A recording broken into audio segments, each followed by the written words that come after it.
Big boss season 8లో రెండో వారం weekend వేడి మొదలైంది. అక్కినేని నాగార్జున గారు స్టేజ్ పైకి వచ్చి కంటెస్టెంట్స్ దుమ్ము దులపడానికి సిద్ధమైపోయారు.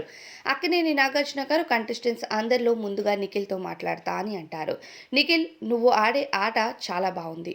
కానీ హౌస్‌లో నువ్వు చేసే పనులు అసలు బాగోలేదేమో అంటూ ప్రశ్నిస్తారు.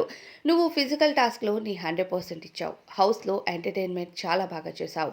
కానీ కొన్ని విషయాల్లో ఎందుకో నువ్వు సరిగ్గా ఉండట్లేదేమో అని నాకనిపిస్తుంది. లాస్ట్ వీక్ బేబక్క వెళ్తూ కూడా నిన్ను హెచ్చరించింది. నేను కూడా చెప్పాను. నువ్వు ఫిజికల్ టాస్క్‌లో గట్టిగా మార్చుకున్నావు. పృథ్వీని కదలనివ్వకుండా చేశావు. అంత స్ట్రాంగ్‌నెస్ నీలో ఉంది.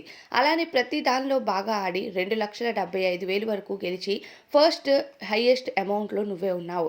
కానీ ఎందుకో ఎమోషనల్‌లో చాలా డౌన్ ఉన్నావేమో, ఎమోషనల్‌గా చాలా వీక్ అయిపోతున్నావేమో, బయట విషయాలు మనసులో పెట్టుకుంటున్నావా? లేకపోతే హౌస్‌లో ఫుడ్ లేదని ఏడ్చావా? అంటూ నాగార్జున గారు ప్రశ్నించారు. దీనితో నిఖిల్, లేదు సో ఫుడ్ లేదని ఏడ్చాను. నా వల్ల మణికంఠ కూడా ఫుడ్ లేదు కదా అని చాలా బాధపడ్డాను. నేనంటే కొంచెం స్ట్రాంగ్‌గా ఉంటాను. వాడు చూడ్డానికి కూడా చాలా వీక్‌గా ఉంటాడు. అందుకే బాధపడ్డాను అంటే, ఏది ఏమైనా మనసులో పెట్టుకొని ఆలోచనలు బాధపడకు. హౌస్‌లో స్ట్రాంగ్‌గా ఉండాలి. విన్నర్ అవ్వాలనుకుంటున్నావు కదా అనేసరికి